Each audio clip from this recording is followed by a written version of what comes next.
Hey, just a quick shout out to all you college professors out there with overinflated egos. If you have an attendance policy that I don't agree with, then I just tend not to go to your class.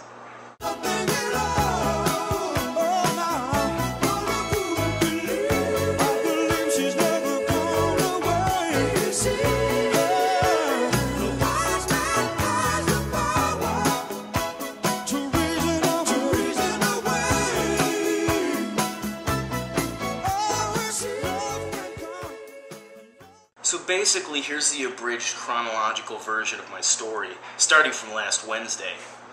I walked into the classroom at about 5 minutes to 10 or so. The class is supposed to start at 10, but we really don't get started until about 10:10 or so. Now, what these guys have been doing, now there is the teacher, the professor, the guy who lectures and talks to the class from all the way down there in the pit. And we have 3 TAs who sit towards the back of the room. And, you know, they have the sign-in sheets and all that fun stuff to make sure that the students stick around and to keep tabs on people like they're some kind of criminals. Well, I signed in, but then I got a phone call a few minutes later from my mother, who was frantic, telling me that I had to leave and go watch my grandmother, who has Alzheimer's, and she was going to be by herself if nobody was there to watch her, obviously. My grandfather had to go in for some blood work at the hospital, and the only person who was available to take him was my uncle, because my dad was at work and my mom is at work, and she also doesn't have a car right now. So, yeah, very, very, very bad situation. I left. I signed myself in, and then I left.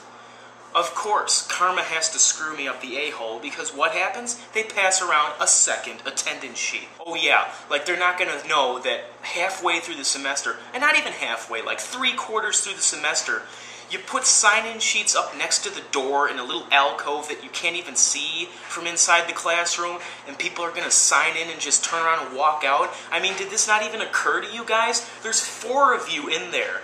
3 TAs and 1 teacher. If they did not have any idea that this was going on, they probably have some mental issues. So basically, I heard nothing about this until Saturday afternoon when my instructor sent me an email indicating that I failed the class because I had missed 3 lectures. Well, you know what? I've missed a lot more than 3 lectures, so I don't know what kind of list he's looking at.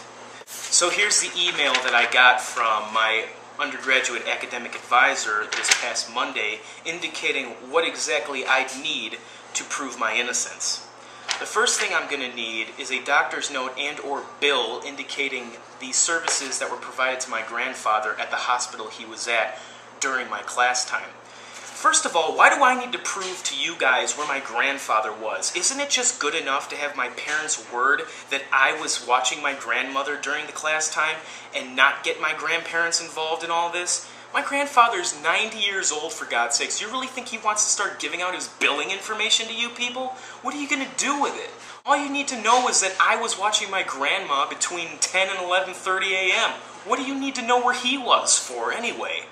You see, the one thing you teachers got to understand is that, you know, if your students are doing well in a class, if we're getting an A or a B without even showing up to the lectures, isn't that just enough to know that we don't even need your help to get a good grade in your class? Maybe your content is just so bad and overused that we already know exactly what you're going to say, so we just choose not to go.